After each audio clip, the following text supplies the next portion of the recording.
Something about that music. Once again, we're live. Making you feel good, like you know it would.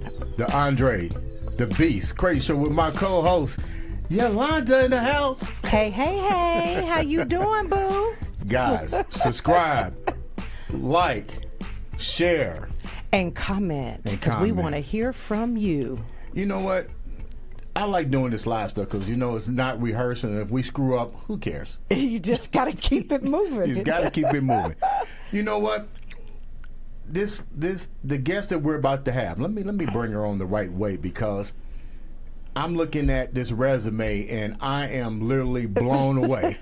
Blown away. This is the real deal. But just think about something. And you know what? I never even thought about it like this. You didn't think I knew powerful people, did you? That's what it really is. That's why you're on the show. You know, we got remember, people, like, subscribe, review, and share. We are live.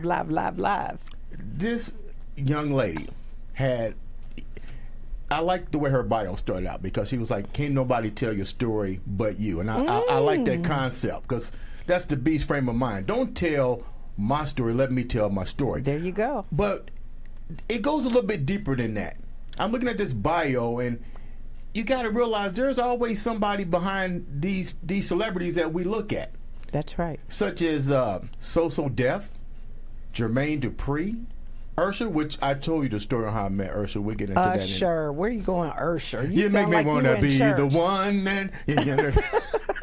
Outcast. I mean, the list is crazy, but somebody had to help navigate these celebrities to where they are. And today on the show, we have a young lady who can tell her story on how she not only inspired these individuals, but how she took their careers and took it to the next level. You know, to take it over right now. Absolutely. This is a dear friend of mine today. Miss Tasha Robinson White is with us in the house. Tasha, welcome. What's up, T? Lady T.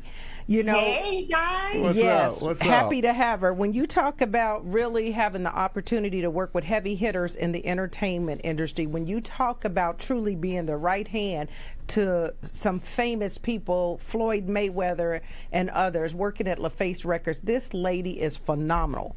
She has had a successful career making other people successful. And she's getting ready to tell her story. That's right.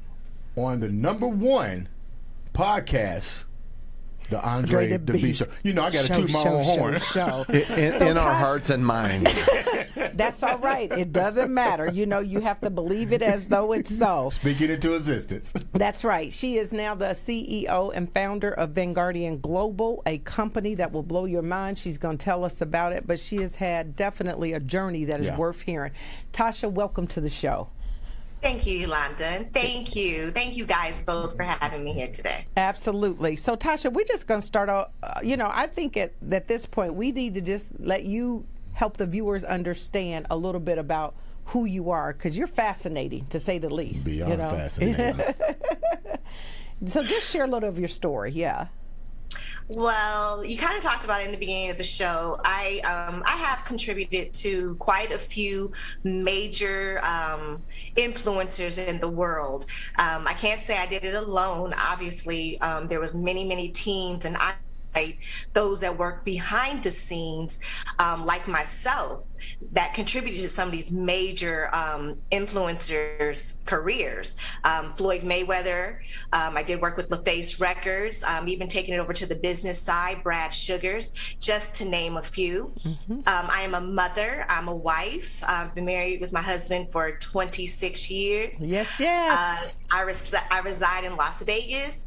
I am an author. I wrote and self-published my first book in 2014, Right Hand into The Champ, 13 Lessons That Changed My Life. And that does pivot around my time working with the champ, Floyd Mayweather. However, the book is not all about Floyd. It's really about me and my challenges and my wins and my lessons.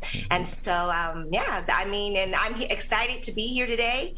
And I am now the Vanguard of Vanguardian Global, and that is my most recent business venture. And I think that's the one that I'm pouring all my love into. All right, all right. We like it. Yes, that is awesome. But I want to go back a little bit because, you know, I remember hearing you tell your story one time about how you moved to Atlanta and then got your internship and that sort of thing. So help the people know, because, I mean, you making it sound like we all can just work with Usher and you know, the Rileys and the Outkast. Yeah, yeah. It's not that It's not easy. Right. So you making it sound like, oh, yeah, I just work with them. But tell us how that came to be and how you went down that path. So I'm originally from Lansing, Michigan. After high school, I decided to go to Spelman College in Atlanta, Georgia. To the HBCU. Right. So during my time in Atlanta, I lived and I was surrounded by so many young artists that were really kind of just getting started. So I was around the Jermaine Dupri when he was, you know, in his basement putting beats together. He was a dancer. Him and my husband went to high school together, and they danced together in talent shows, etc. I met my husband down there, and of course he was amongst all those people at that particular time. I was a girl in school. They were the fun crew, and I was like, do I want to go to school or do I want to be with the fun crew? You know, do I want to, you know, what am I trying to do here? I was really intrigued about working, what it took to become the next level artist. You know, what I seen their grind, I seen their hustle. I watched Second Nature before they were TLC.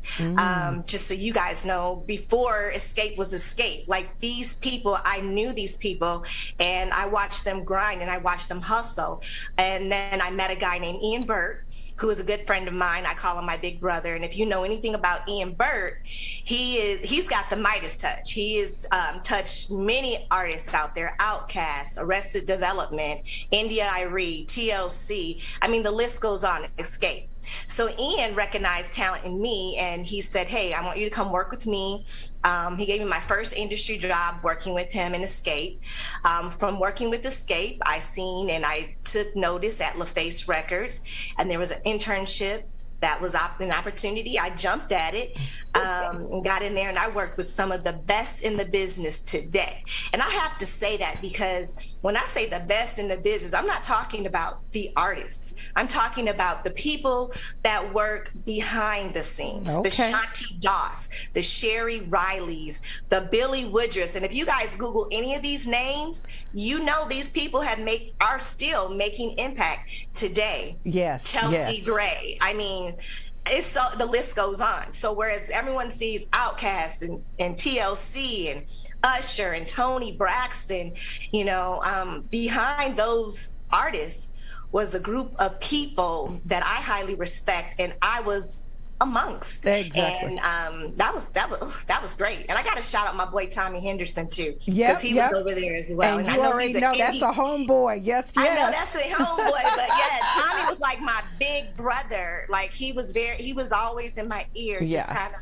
You know, when you're an intern, you're kind of like the runt, you know what I'm saying? You're kind of running around learning the ropes. A little bit of everything, you know, and I didn't take it like that. I was a sponge. I was like, yes, put me over in video production. Sure, I'll do artist development. I'm there because you got to outwork them. As an intern, and to anyone out there that's trying to be an intern to go to the next level, just go in there and just know whatever you do, you need to outwork the next person. Okay, that is a word. You hear me? Now, she spelled, look, I'm speechless. Hustle. Tasha, I mean. out of all those job opportunities, which one really caught your attention during your time with trying to figure out which direction you wanted to go? You mentioned the different fields in entertainment. Which one really took you?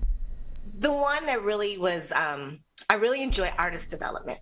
Why is And that? that's the beginning stages of, before the artist is really who you see out there on the stage or who you hear in the interview Right. or who you see in the magazine. How do they get to getting to that brand and getting to be so visible? And then that really stuck out.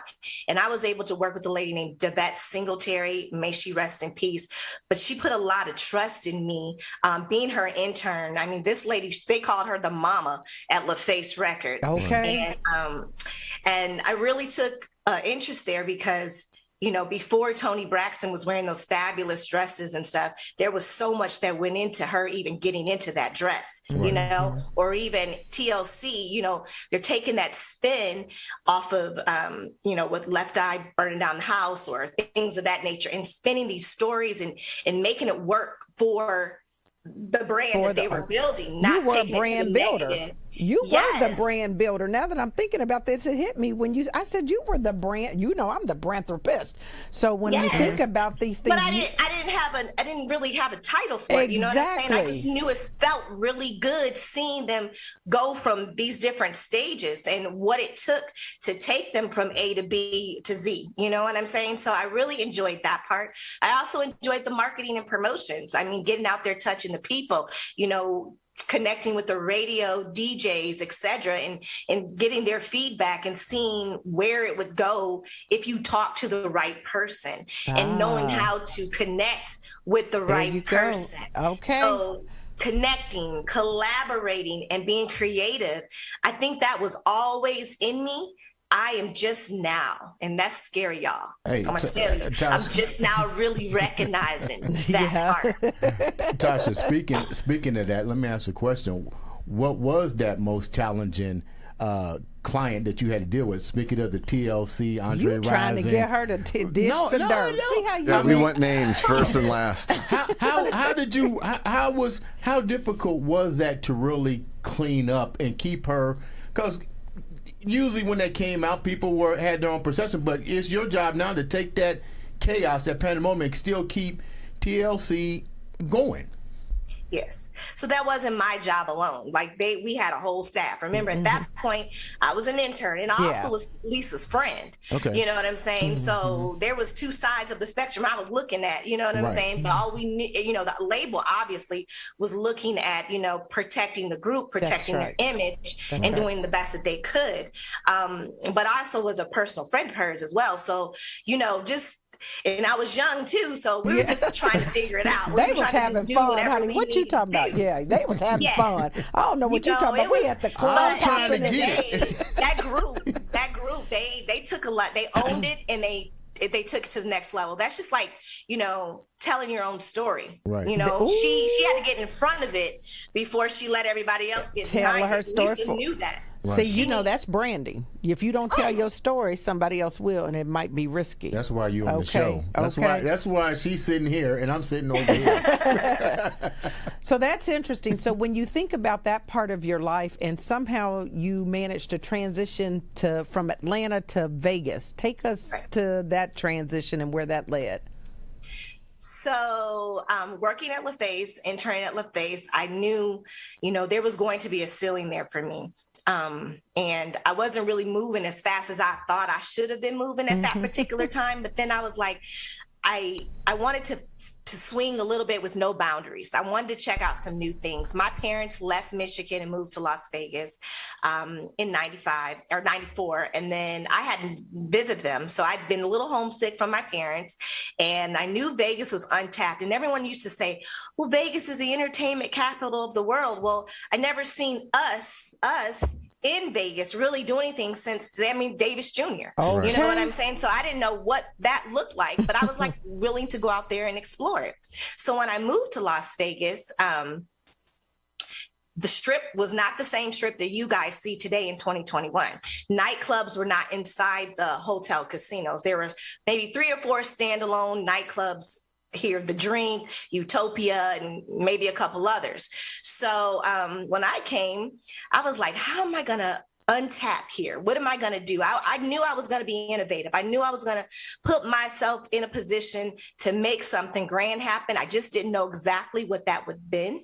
And so when my husband, at the time, my boyfriend, he flew out to convince me to come back to Las Vegas. And I was like, nope. I convinced me to come back to Atlanta. And I was like, nope, I'm staying. And if you love me, you're going to stay too. Needless to say, see, this is what give him no ultimatum. No, none at all. And as a matter of fact, but what he had the answer to? 26 years later, we're here. Yeah. And we actually, when he came out, we got married, I had a baby, etc. And then the Billboard Music Awards was coming to Las Vegas, and it hadn't been to Las Vegas before. And I knew this because of my relationships at LaFace Records and my relationships in the music industry. I knew this way before even some people in Las Vegas knew it was coming. So I got a leap on it. So we went and rented out a nightclub on a Monday. Everyone looked at me crazy. The nightclub owner was like, why are you wanting to, yeah, you can, it's no business on Monday. Yeah, you can rent our club out. Here's $2,000, just rent the club out. So we rented the club out knowing that the Billboard Music Awards was coming like 4 months later, but they didn't know that. Right. So when he got a whiff of all of that, of course, he double charged me. He told me I needed to bring another $2,000 in because he didn't believe that all these celebrities were coming to this event. He didn't know me. So, he upped it a little bit. So I paid the additional $2,000. So it was $4,000 to rent the nightclub out. And of course, I'm on the phone with Jonata Patton, which is Usher's mom. I'm on the phone with my friends at LaFace. I'm on the phone with Billboard. I'm on the phone with everybody that's affiliated with Billboard. And I'm hustling. I'm like, hey, we're having a party. It's the only party that's going on. I talked to Billboard themselves, like, it was going down, and we handed out flyers. We did everything we needed to do. And the night of this party, not only did Usher show up, not only did Queen Latifah, Garth Brooks, like I'm talking the whole Billboard came over to our event. And at that point, instantaneously, Kevin and I made a name for ourselves. Yep. Like these promoters came in and they hit hard, and this is what happened. And guess what? We didn't pay one artist to come. Not one. Isn't that amazing? Yeah. Not one. It was all on relationships. And that's how it was. And at that night, I actually met Floyd Mayweather, who actually was underage, trying to get in my nightclub. And I was like, I don't know who you are, but that's not about to happen. You didn't check his ID? Yeah, I didn't care who he was. She didn't let him in. He was not getting in. She didn't let him in. Coincidentally, he knew the nightclub owner, so he was able to get in. And my DJ at the time was really good friends with his uncle. So, he came in and we kind of side-eyed each other. Like, I'm like, don't you start no trouble over here dressed up like a grown man. You know what I'm saying? And he's looking at me like, whatever, girl, you don't know who I am. But yeah, I didn't know. Right. And so we had a successful party. And at that point, a lot of people started to connect with us in the city. Like, okay, they're official. They know celebrities. They know, they make good moves. We keep, our business is clean. We're not out here, saying things that are not true. We're just telling the truth and bringing great positive energy. And that's how we kind of started here in Las Vegas. And we decided that this would be the spot for us, and it seems like right after that, my husband started now we lived in Atlanta with TLC. We lived in Atlanta with Monica. But when we moved away, and he was a dancer then, but when we moved away, it seemed like he became more in demand. So now he's going on tours and he's traveling and, they're seeking out Kevin out here where everyone else is in Atlanta practicing. So we kind of positioned ourselves and we didn't know what we were doing at the time, but we played a little chess there. It worked. Tasha, yeah,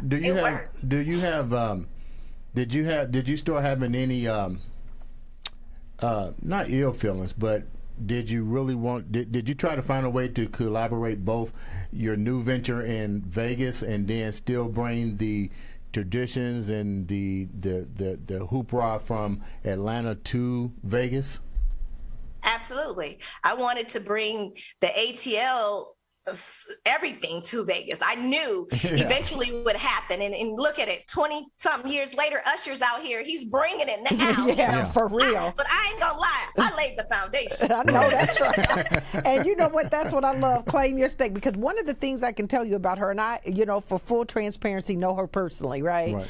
And but she spent a lot of time behind the scenes, as she shared, really elevating people's careers. And we'll talk about it in a little little bit about how I think I was even instrumental in helping her to flip that script, and instead of being behind the scenes of people and elevating them, get in front of it. Why don't you tell me what you told me in the car Get in front about of it. her? Well, I want to talk about, we want to talk about Floyd Mayweather a little bit, because, you know, that one chance meeting ended up turning into her really working for him for a long time. So let's talk that story, and then we'll flip it. Okay. So can you tell how that kind of came about in your experience in working with him for several years, wasn't it? Yeah. Right. Yes. So we met briefly in passing at my party, and maybe a month later, I ran into Floyd at a reggae club. It was my birthday. I was celebrating my friends, and him and his friend Sean Tyler. They came in, and they were still too young to be in the nightclub. And he came over, and he's trying to buy me and my friends drinks. And the DJ, our mutual friend, came over and did a formal introduction between the two of us. And we shook hands, and he said, you know, I'd like to take you to dinner. And I was like, yeah, no, I'm married. And he was like, I'll take you and your husband to dinner. I was like, okay. He flipped the script on her real quick. There.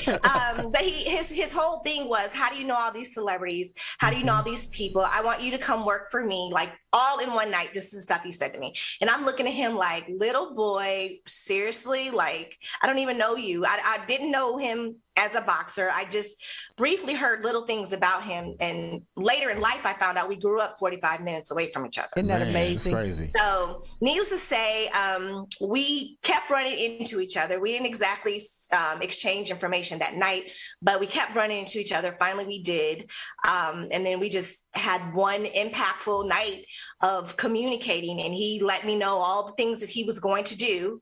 And I have to say this, he did all of them. Mm-hmm. Okay. That's amazing. Over the course of life. Yeah. And I was listening to him, and I was trying to insert myself in where I would fit into this. And I still didn't get it, but he was very animate about, me and you can do this. You know, you can help me on the entertainment side, and I'm going to be the best in boxing, and we're going to do this. So he wanted to build a record label at the time. And of course, he knew my experience working with LaFace. So we started there. And he didn't pay me very well. So I had to always keep another job Wait a minute. on the side. No, this is the beginning. Now. Oh, okay. This is the beginning. This is the late 90s, okay? This is before Money May. He was Pretty Boy Floyd, okay? That is true. He was That's working funny. towards it. So, you know, I was contributing to that. I was the founding president of the Floyd Mayweather Foundation. I helped him. I was very instrumental with Filthy Rich Records, which morphed into Mayweather Music. We had great artists. We had wonderful, well-known producers, Terry Lewis and Jimmy Jam working with us, Avila Brothers. I mean, the list goes on of the magnitude of people that were coming around and wanting to pretty much do business with what we were doing. And I was also the right hand to the champ. I mean, I was the gatekeeper when it came to getting him on certain interviews. Floyd told me, he said he wanted to be a household name. You know, he didn't want to just be known in the boxing industry. So, you know, myself, his team, Leonard Ellerby, a lot of us, you know, came together and trying to, you know, contribute to getting him to do other things like Dancing with the Stars. He did WWE. I mean, these are all the things that I was around and I was a contributor to, as well as, you know, obviously he was the face, but there had to be somebody behind the scenes making it happen. But it was a team of us. But, you know, I was one of the leads on that team along with his management, Leonard Ellerby, and then connecting him to a lot of music industry moguls, which I did because I knew those people. And that was the direction he wanted to go. Makes sense. So I worked with Floyd for 12 years, and I had to say 12 years off and on because we did take a little break in 2003. I'm sure he was a piece of work. Yeah, he was. He is. I mean, he was. He is. Yeah. The most important thing is, did you renegotiate your contract? Well, definitely had to renegotiate the contract. I mean, after, you know, when he started really getting that money, you know, of course, he started making things happen properly. And I appreciate Floyd. You know, I always appreciate Floyd. I appreciate everybody that I've worked with because And I'm not just talking about the famous people. I'm talking about the people that really sat back and educated me and poured into me, so I could flourish and take the knowledge that I was given and the experience and transition it on to the next project or the next, influencer, or even to now feed myself. There you go. So Tasha, when you're working with a client and stuff, and you sit down like Yolanda does as a branding expert, and she sits down with me. I'm got to say this on air. Thank you so much, because that's why you're on the show. And she's kind of like you are to your people. She's like that to me. She, if I mess up, she'd be like, "Hey, Dre." So, I'm on her too. Do you see? She does. I guess to see what you guys do for a living, both of you guys.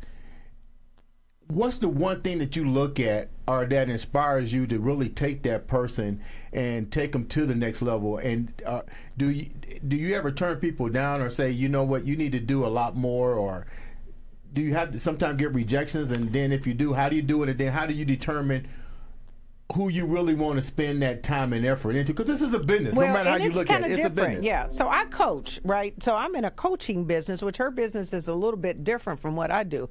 So from my perspective, I'm assessing readiness. Okay. That determines whether I will work with you or not. I see. That's why you're here. You can have the best story in the world. You can have the best intentions in the world. Right. But I'm looking at, are you ready to act upon it? Are you really ready mentally to take yourself where you say you want to go? Okay. Because oftentimes we have a growth mindset, but we have mediocre behaviors, Boom. darling. They don't understand that. So for Tasha, yours is a little bit different from that standpoint, where she's been, I think you just kind of fell into your stuff because of the connections and network that you've had. I mean, I'm sure some of it's intentional, though. Yeah, I mean, I did. I just kind of fell into it. And the thing is, and I don't know, I have a loyalty, and I can't say it's a bad thing, but sometimes it could be a little challenging and stand in my way, because sometimes I'm loyal to a fault. And so if I believe in you and you believe in you, and that's really important, because working with a client that doesn't believe in themselves and they're believing more in me than themselves, then that's a client that I probably won't work with, because it won't go any further than that. You have to believe enough in yourself, and then because I have to invest my time in you. So if you don't invest your time in yourself, then what's the purpose? Exactly. You know what I'm saying? Like, you can take the horse to the well, but you can't make it drink. That's right. That's right. So I just need to make, and that was what really fascinated me about Floyd, because like I just told you guys, everything that he told me in the beginning, like, I'm going to do this, down to how many children he was going to have. Like, literally, this man has planned out his life and how much money, and, and I watched him manifest so many things, and, just even from being, an undefeated fighter to just where he is today. And I mean, with someone like that, that believes that much into themselves, yes. Like, he made me believe in myself sometimes. I remember running with him one day, and I was like, oh, he said, you can do this. We're going to run 5 miles. And I was like, Floyd, I haven't ran in a long time. I can't run 5 miles. He was like, you're going to run 3. And I was like, okay. Now, mind you, I haven't ran in a long, long time. This dude runs all the time. Right. So we're running, and his entourage is driving next to us, and we're running, and I'm like, okay, I don't think I'm half a mile in. I don't think it's going to work for me. Floyd's like, keep going, Tasha. He was like, look at that stop sign in front of us. That's your mom about to get hit by a car. I'm like, what? He's like, and if you stop, bye-bye to mom. I'm like, okay, I'm going. And now I'm like, okay, this is going to be my stopping point. And the entourage, they're like, come on, keep going, Tasha, or you can stop. They were kind of halfway there. And Floyd's like, don't you stop. Don't even listen to them. He was like, keep going. And, by then I'm like 3 miles in, and I'm just listening to him. He's like, follow my voice, just listen to me. And as I was doing that, I was like, dang, like, if this is I did 3 miles that I had in a long, long time. If this is this dude's mindset in the ring, he's going to be undefeated, because if he's thinking about these type of things, the thoughts he's putting in my mind, that you're going to go and give your all in. Yep, push it to the limit. Push it to the limit. You know what I'm saying? So, from that experience, I look at my own life today, like, gee, girl, the champ does, this person does, they get up early in the morning, they stay up late at night, they have to go and do what they have to go the extra mile. And what makes you any different in your lane? You know what I'm saying? Own that lane and go the extra mile. Outwork the next person. And that was one. And I mean, trust and believe, there hasn't been a client since Floyd that has had that spirit. You know, now I have that spirit and I'm trying to put it in others. Put it in others. Talk a little bit about, okay, so at some point you made that transition from Floyd, you wrote the book, and then went over to Action Coach. Can you take us through there, and then that'll take us into Vanguardian? Yes, I mean, it just got real. I was working with Floyd and I was making money. And when I stopped working for Floyd, things got a little challenging financially. But I did take some of the money that I made, I invested it into a boutique. So it didn't go straight from Floyd to Action Coach. I self-published, I wrote and self-published my book. There was a little income there.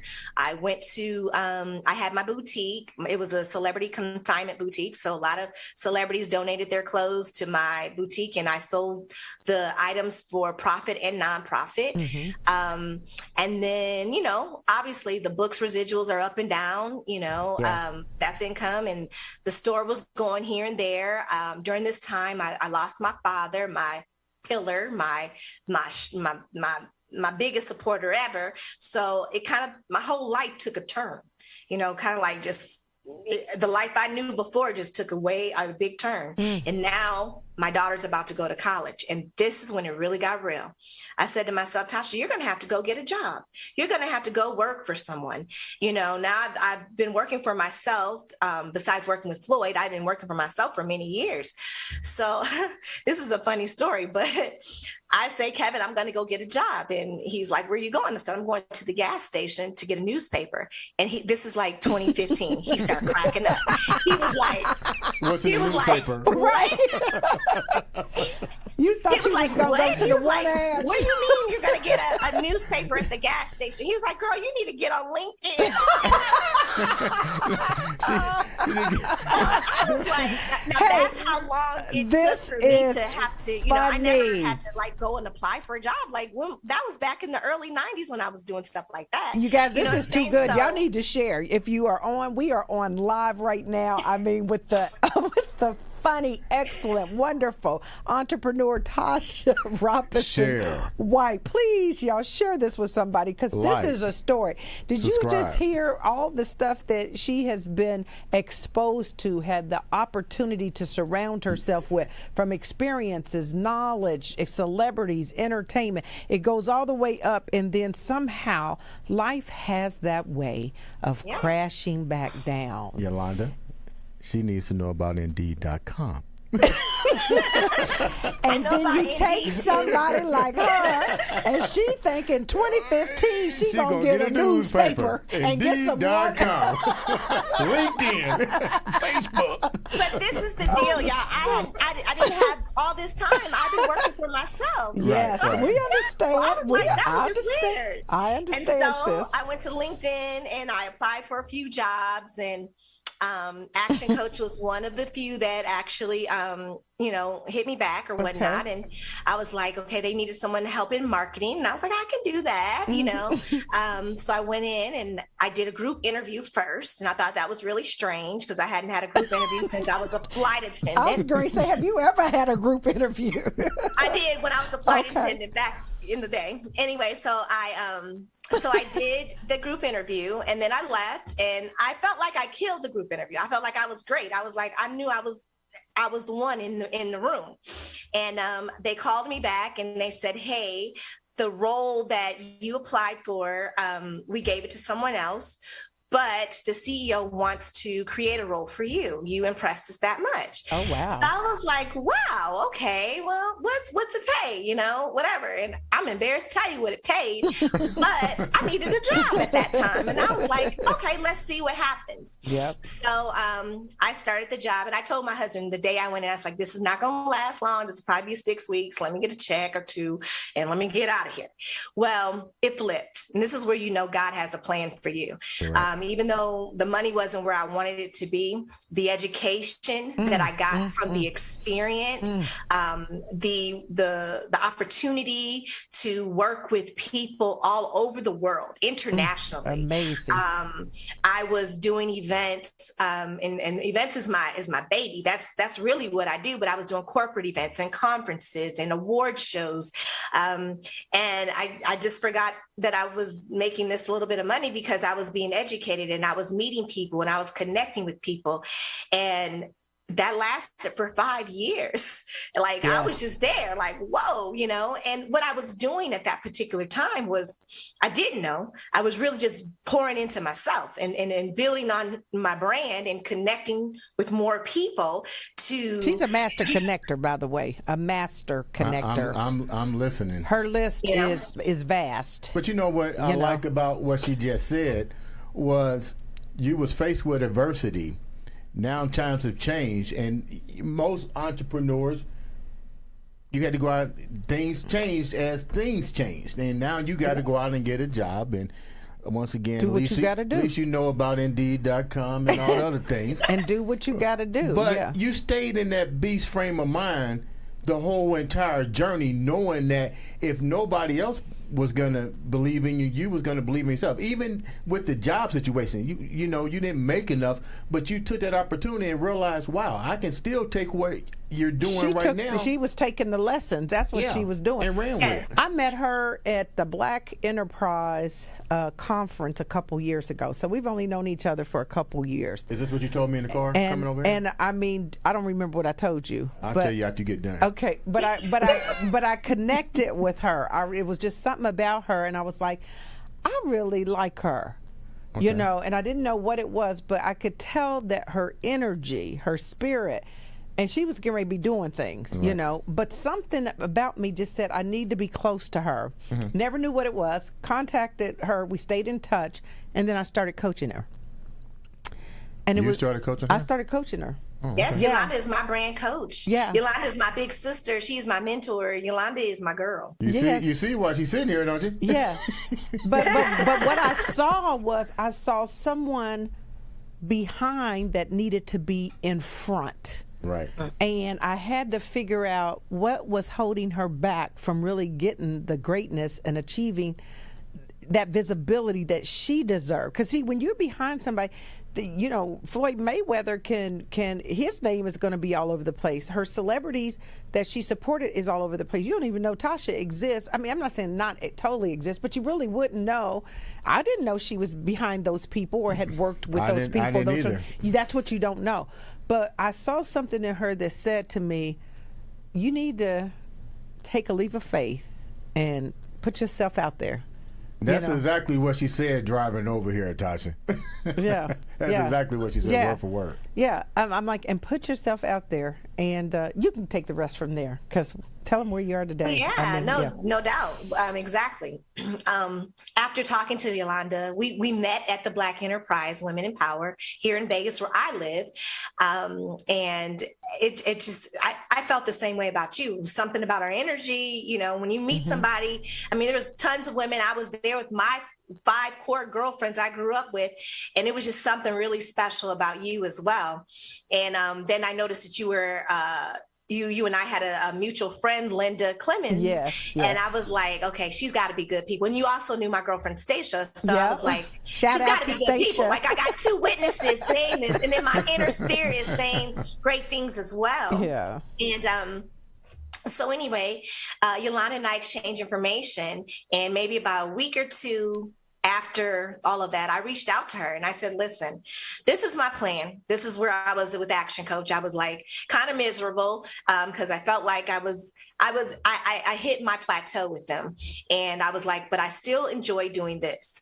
And I didn't know how to make the transition. I knew I wanted to start my own business. I knew some things I wanted to do, but I just didn't know how to do it.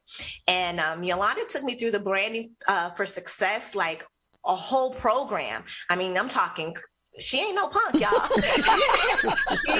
She had me crying, you know what I'm saying? Like really digging into myself, digging into my brand, digging into things that I probably would have never said out loud. But she really challenged me to get my stuff together. And And she even helped me she helped me, and along with another coach, create my exit, and try to figure out what was next for myself.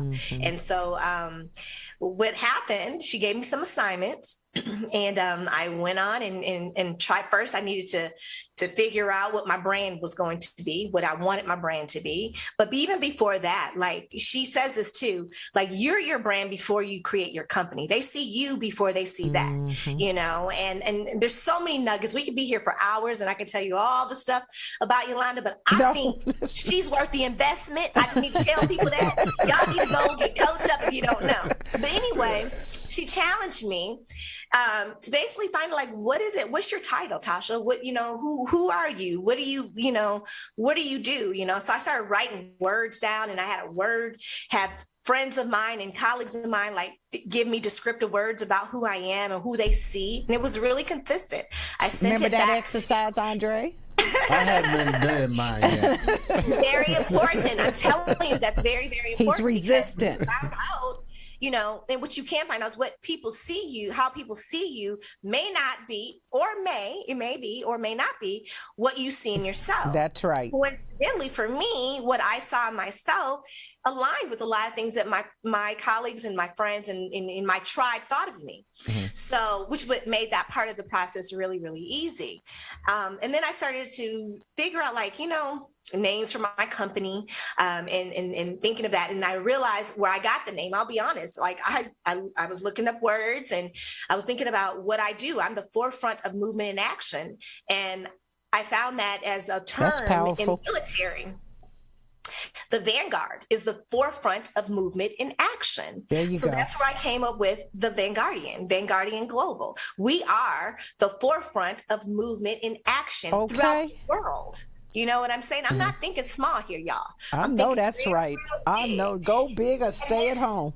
And Vanguardian Global, you guys, is not a business, not just another business. To me, this is a movement, and this is a springboard for not just myself, but for others. But I'm leading it, you know, and through my leadership and through my community of connections, collaborations, and creativity, you know, we're gonna take over this next couple of years. You guys stay tuned, because Vanguardian Global has a lot brewing, and we specialize in events. We book speakers, athletes, and entertainers, and we also do. We are certified behavioral practitioners over here. So if you know about DISC, I can definitely give you a DISC assessment, and we have teams that will be able to help you with team building, personal development. You see me?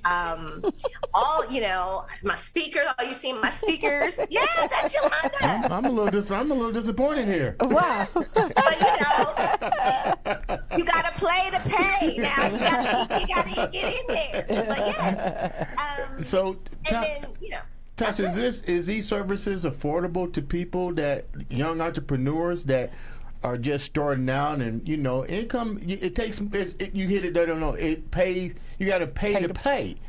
But a lot of people don't understand that. So is this affordable for people that are just starting out? Well, before she answered that, let me just say this to you, okay? Because we get into the price.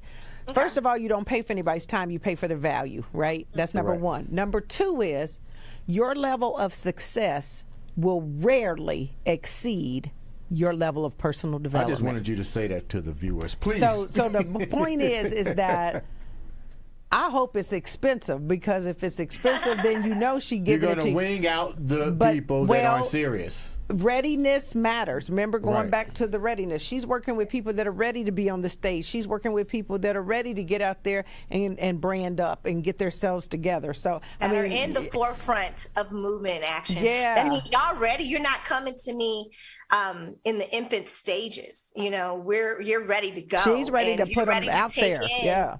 You know, take in the everything that we want to provide you. You're ready to take in for that. And I mean, obviously we work with people, but again, we're not a business to just get you to one level. Like, we want to be a springboard where you take it to the next level, but you never forget. I talk about LaFace Records, right?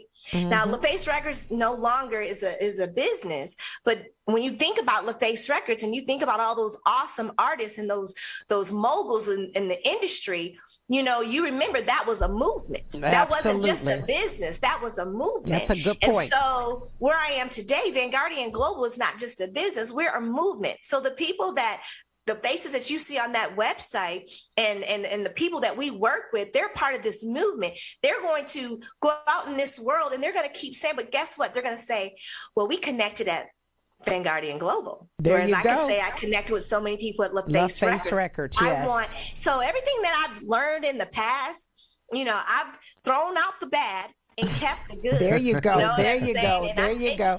And then I'm I love hoping it. here, with this pot of seeds that we're going to water, there's going to be so many other businesses and influencers that grow as well. Not to mention, we're going to grow. And you know what I like about her? Let me just tell you this too, because one of the things that Tasha is committed to is not just about she don't need the big names to help them get to a stage any longer. She's trying to help people like you and I who have a platform or really want to elevate to the next level, but not everybody knows we exist, They don't? Well, let me do this real quick since they don't know we exist. This is the Andre The Beast Crayton show. Please subscribe, rate, like, review, and share. I got in studio my beautiful co-host, Yolanda Smith, Brandon Expert, and we got all the way from Vegas. The one, the Sin only, City, Tasha Robinson White. Yes. Well, we're about to wrap up, but Tasha, I wanted to do one thing. I wanted to share with our viewers as we think about Vanguardian's movement. Can you share a little bit about what's next? I know you said you can't give all the secrets because you got some stuff going on behind the scenes, but I know she got to share it here. But you can tease us at least. What I will say is, when I'm able to expose everything, y'all have to bring me back because I have a lot to say about it. Yep. However, we are putting together a very epic event that's going to take place in September 2022 here in Las Vegas. Now, this event it's been done before. Okay. In other cities. It's been even done here in Vegas, but it hasn't been done with the Vanguardian Global touch. Ooh, and when I say the Vanguardian Global, let's just think about every experience. We just talked about my resume. We talked about all the different people that I've worked with. We talked about all the different brands that I've worked with. Can you imagine bringing all those people and all those influences to one spot? That's a powerful movement. And I'm going to leave it right there. I'm going to be there. I'm going to leave it right there. I'm coming. But I was going to say We're coming to that. We're coming. Y'all need to be at the spot. We will be September there. 2022 All here in right. Las Vegas. So what I hear is that you want me to wrap up my entire studio and come out there. We're all going to come out to Vegas and we're going to do a live stream from this amazing event. I think that's what we just talked about. Now, that's something we definitely need to talk about. Make it happen. Need to talk about that. Oh my Absolutely. God, this has been and such a I am thrill. writing another book. I have to let you guys know that I'm in the middle of writing my second book. All right. And it's pretty much going to pick up from where Right Hand to the Champ, 13 Lessons That Changed My Life. Yes. It's going to pick up from there, and it's going to go up until where we are today. Where can they get your book? It'll be another part of my premiere. Excuse me, say that again. Where can they get your book? They can get this one because we wanted them to read That's this on Amazon. one. You can get it on Amazon. Okay, all right. Barnes and Nobles. It's available everywhere. Okay. Right Hand to the Champ, 13 Lessons That Changed My Life. But I will say this. That was a different that was Tasha that wrote that book. That was me. But who I am today, yes, I've just grown. I love I've evolution. grown. And I'm very authentic and transparent in that book. I tell you the good, the bad, the ugly. Yes. I share my lessons, and trust me, I am still learning lessons to this day. But I know one thing, I have a great tribe around me, Yolanda, and my DAC 2K girls and my family and friends here in Las Vegas and all over. So yeah, it takes a tribe. You don't do all this stuff by yourself. I know that's right. And that's very, very important. Before we wrap up, I got a question that we want you to leave the viewers.